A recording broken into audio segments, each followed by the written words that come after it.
Today we are going to start to talk about another very interesting topic, that is the nervous system.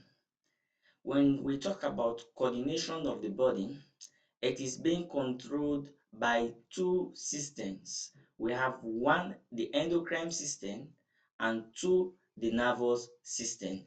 Today, we are going to talk about the nervous system. In this case, we are going to talk about the overview of the structure of the nervous system. We are going to talk about the functions of those parts, and we are going to discuss about the disorders that are found in the nervous system. So let's start with what is nervous system.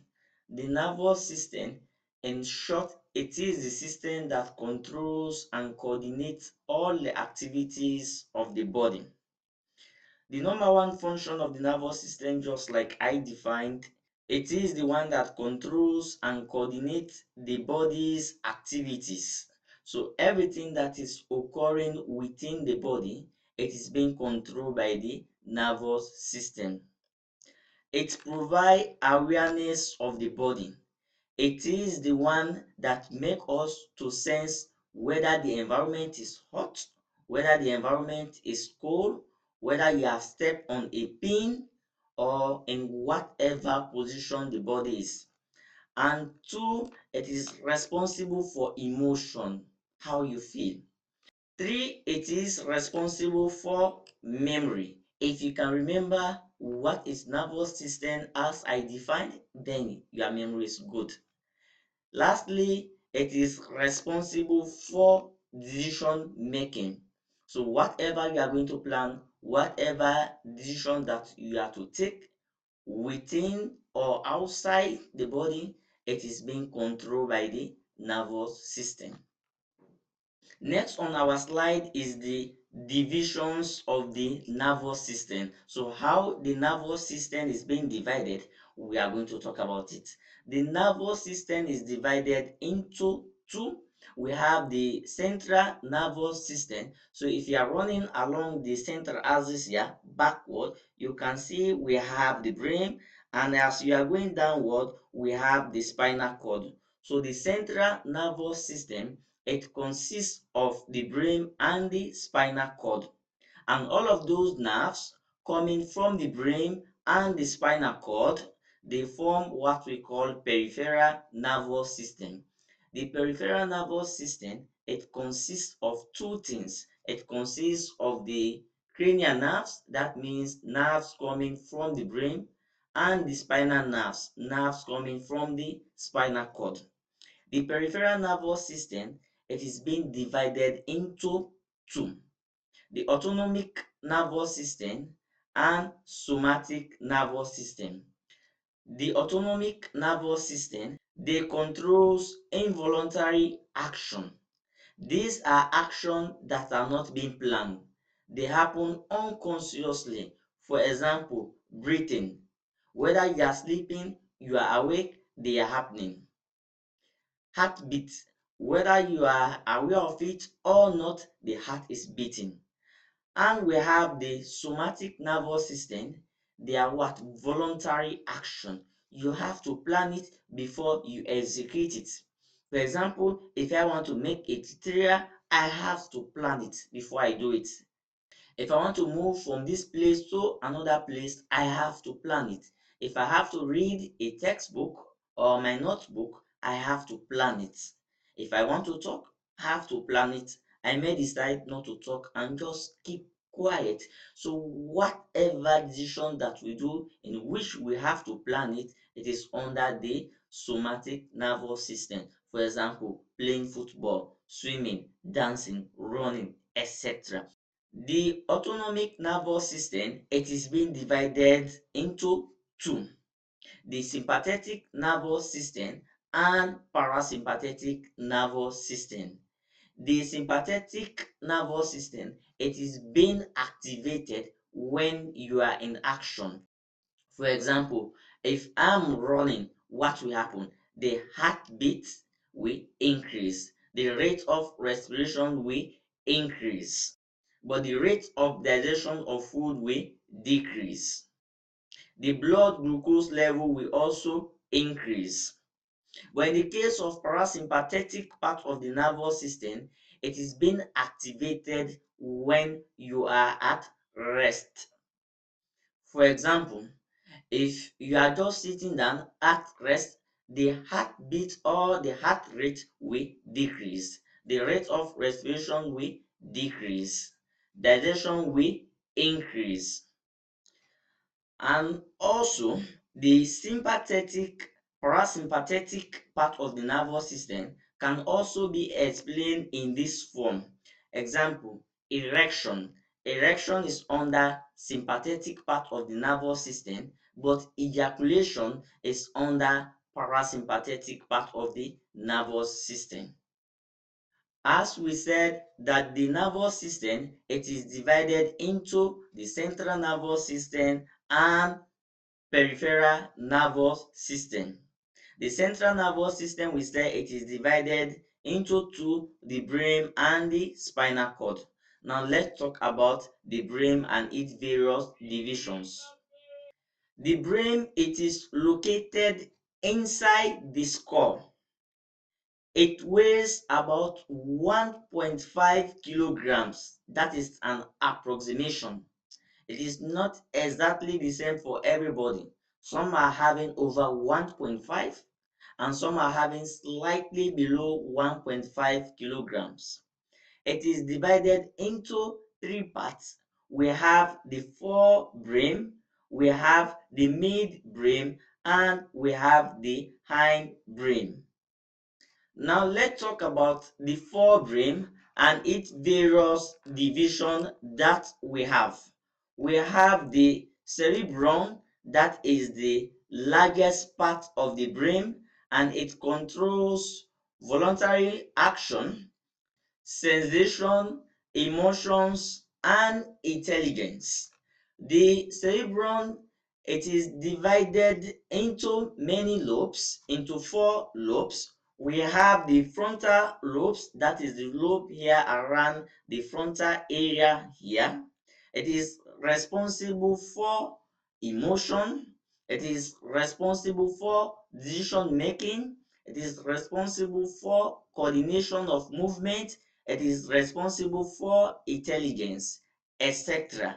And we have the parental lobe, that is responsible for sensation. And we have the temporal lobe here, that is responsible for memory, hearing, and language. And we have the occipital lobe, the lobe at the back here, it is responsible for vision. The cerebrum, it is divided into two hemispheres. We have the right hemisphere and we have the left hemisphere. The right hemisphere controls the left part of the body, while the left hemisphere controls the right part of the body. Therefore, if the right part of the cerebrum is being affected, the left part of the body will be affected. If the left part of the cerebrum is affected, it is the right part of the body that is being affected. Next we have is the limbic system. The limbic system, it has two parts, the amygdala and the hippocampus. The hippocampus, it is responsible for memory, while the amygdala, it is responsible for emotion. And we have the thalamus. The thalamus, it is the relay station for sensory or motor signals. So whatever sensory information that is coming, it has to pass through the hypothalamus to the part of the cerebrum where they have to be interpreted. For example, if the sensory information that is coming, if it is for vision, it has to be directed to the occipital lobe of the cerebrum. If it is for hearing, it has to go to the temporal lobe of the cerebrum. So it is the relay station for sensory or motor signals. And we have the hypothalamus. Hypo means below. So the part just below the thalamus, It regulates what we call homeostasis. We have talked about homeostasis in excretory system. If you want to know about it, you can view the video on excretion. The hypothalamus, it controls temperature, hunger, thirst, etc. It even controls the blood glucose level. The hypothalamus, it forms a link between the nervous system and the endocrine system. It is the one that controls the pituitary gland in order to secrete its hormones. Next we have on the slide is the midbrain. As we said, the brain is divided into three parts. We have the forebrain, the midbrain, and the hindbrain. The forebrain, it is also called prosencephalon. The midbrain, it is also called mesencephalon. And the hindbrain, it is also called rhombencephalon. The midbrain, it controls eye movement. It processes auditory information. So whatever you hear, it is being interpreted by the midbrain. And we have the last part of the brain, that is the hindbrain, also called rhombencephalon. The hindbrain, it is divided into cerebellum, pons, and medulla oblongata. The cerebellum coordinates movement, whether you are walking, you are running, you are jogging, or moving from one place to another in whatever form, it is being coordinated by the cerebellum. But it has to do it together with the cerebrum, because the cerebrum, it is the one responsible for coordination of movement, or we can say decision making. Because even if I want to move from this place to another, if that decision is not be taken, I will not go. And it is the cerebrum that has to do all the calculation, what and what step I have to take, how I have to move. Everything has to be calculated by the cerebrum, and the cerebrum will send that information back to the cerebellum, and the cerebellum now will tell the appropriate muscle to take the action. It is also responsible for posture. For example, the correct sitting position at one place for a long time, standing position at one place for a long time. So if you are going to stand here for a long time, or you are going to sit for a long time, that constant position that you have to maintain for a long time or even a short time, it is being controlled by the cerebellum. It is also responsible for balance. So if you are riding a bicycle, in order to maintain your balance, that one is being controlled mainly by the cerebellum. So if somebody has taken alcohol, the part of the brain that will be affected mostly will be the cerebellum. Although the cerebrum also will be affected, because decision making will be poor, planning will be poor, and many more things will be poor. And we have the pons. It connects major parts of the brain like the cerebellum and the cerebrum. For example, if I am to take a movement, that one has to be coordinated by the cerebellum. The cerebellum will send it to the cerebrum. So it has to send it through the pons, from the pons to the cerebrum. And that information has to come back to the cerebellum, and the cerebellum will tell the appropriate muscles what action they are to take. It also controls, or it helps to control, breathing. And lastly, we have the medulla oblongata. The medulla oblongata, it controls vital functions of the body. Example, the heart rate is being controlled by the medulla oblongata. Breathing is being controlled by the medulla oblongata. Digestion of food is being controlled by the medulla oblongata. Therefore, the medulla oblongata, it controls things that we cannot go without it. For example, the heart rate, breathing, digestion of food. The medulla oblongata, it controls involuntary responses. Example, heart rate is one, breathing is one, digestion of food is another one. Once you have taken the food in, you don't have any control over it, whether it is to be digested or not. If we have control over it, I will tell the digestive organs not to digest that food and wait until the next day because I will not be eating. As we said, the central nervous system, it is divided into the brain and the spinal cord. Now we have talked about the brain, let's talk about the spinal cord. So the spinal cord, it transmits signal between the brain and the body. So it is the one that coordinates signal between the brain and the rest of the body. It controls reflex actions, which we have to talk about it on the next slide. Most students, whenever they touch their back, they think they are touching the spinal cord, but it is not the spinal cord you are touching, they are the vertebral bones that you are touching. In the vertebral bone, we have the spinal cord inside of it. As we said, the spinal cord controls reflex action. So what is reflex action actually? It is an involuntary, rapid responses to stimuli. The reflex action, it protects us from danger in the environment. For example, if I touch a hot object, that hot object I touch, what will happen?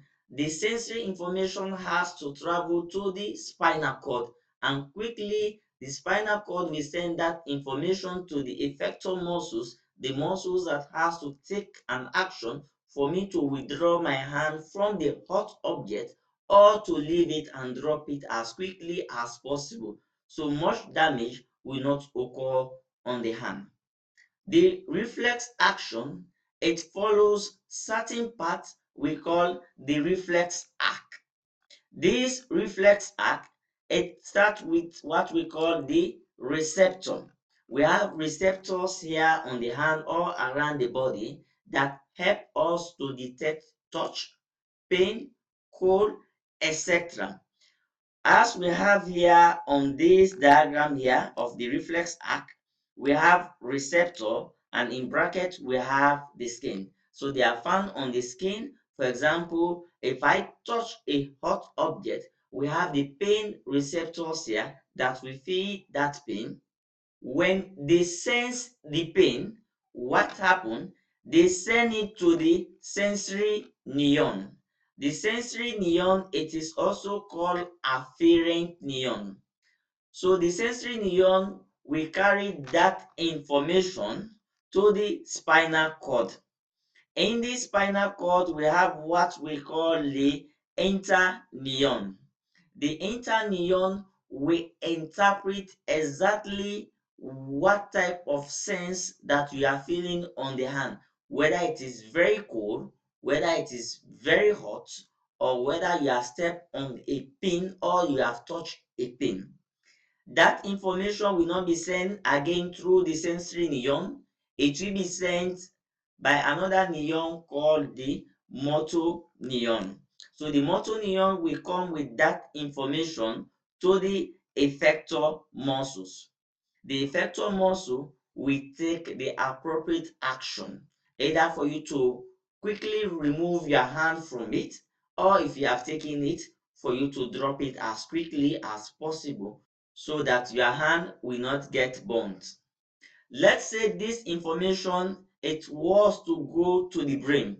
It will take a long time because decision has to be taken, whether you have to remove your hand from it or not. By the time decision is being taken, much damages could have been caused to the hand. So the spinal cord will quickly interpret that information, send it to the effector muscles, and tell them immediately remove that hand from the cup, contract and drop it immediately as the case may be.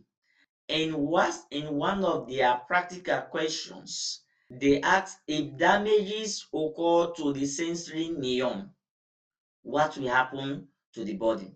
So if damages occur to the sensory neurons, you cannot feel the pain. You can hold an hot object, your hand will be burning, and no sensation of pain will be felt.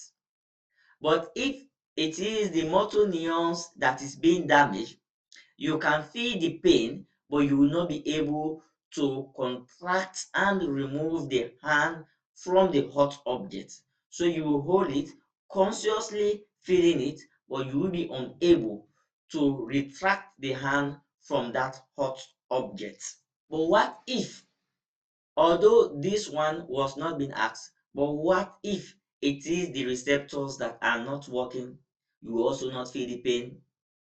What if it is the motor neurons that is being damaged? What will happen? You will become aware of it, but you will not be able to contract and remove the hand from it. Or let's say the effector muscle is not working, the same thing will happen to you. You will not be able to retract the hand from that object or to open your hand and drop it. So example of reflex action, apart from the one that I've explained using hot, cold, or placing your hand on a pin, we have knee jack, we have blinking of the eye, and we have the heartbeat. The spinal cord, the outside of the spinal cord, it is made up of what we call the white matter. Why the outside of the spinal cord it is white in color? Because it is made up of mostly myelinated axon, and the inside of it it is having a gray color because it is made up of mostly cell bodies, dendrites, and unmyelinated axon. But the brain, the outside of it, it is gray in color. It is gray in color just like I said because it is made up of cell bodies, dendrites, and unmyelinated axon. But the inside of it, it is white in color because it is made up of myelinated axon.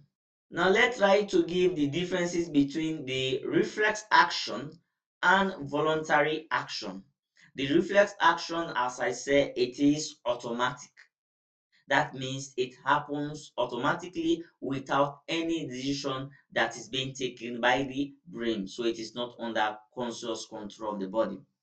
While the voluntary action, it is under the conscious control of the brain. For example, if you want to run, you have to decide. If you want to jump, you have to decide. If you want to play football, you have to decide whether you have to go and play football or not. So this one, it is conscious. Also, the reflex action, it is rapid. That means it happens quickly. While voluntary action, it is slower. And the reflex action, it is being controlled by the spinal cord.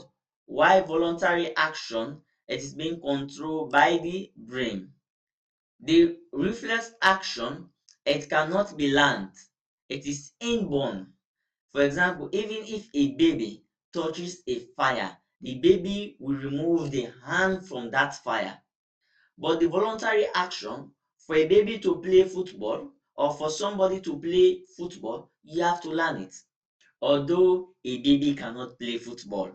Next, we have on our slide is neon. So in this case, we are going to learn about the structure of the neon. As I was telling you about dendrite, I was telling you about cell body, I was telling you about axon, I was telling you about myelinated axon and unmyelinated axon. So we have to learn about the structure of this neon. We have to learn about this part that I was calling. So let's start. The neuron is the basic unit of the nervous system. In the structure of the neuron, we have dendrite. These dendrite, they receive information from another neuron or from receptors. When they receive information, they transport or transmit that information to the cell body. In the cell body, we have nucleus that controls and coordinates the activity of the neuron. Just after the cell body, you have the axon. The point where the axon and the cell body meet, we call it the hillock. At this point here is what we call the axon hillock or the hillock of the axon. So this axon will take the information from the cell body and transport it or transmit it to another neuron or effector muscle for the action to be taken. Along this axon, in this diagram that we have here, we have a pink structure here surrounding it. That is what we call the myelin sheath. And along the myelin sheath here, you have some pigments on it here, like the one we have here. This is what we call Schwann cells. These cells, they are the one that produces the myelin sheath. And in between the myelin sheath, we have a gap which we call the node of Ravian. So how the impulses travel in a myelinated sheath, they have a special type of jump that they have to do from one part of this axon in between where we have the node of Ravian to another by a type of movement we call saltatory movement or saltatory conduction. This will help to increase their speed. And at the end of this neuron, we have what we call the axon terminal. The axon terminal, it transmits the signal to another neuron.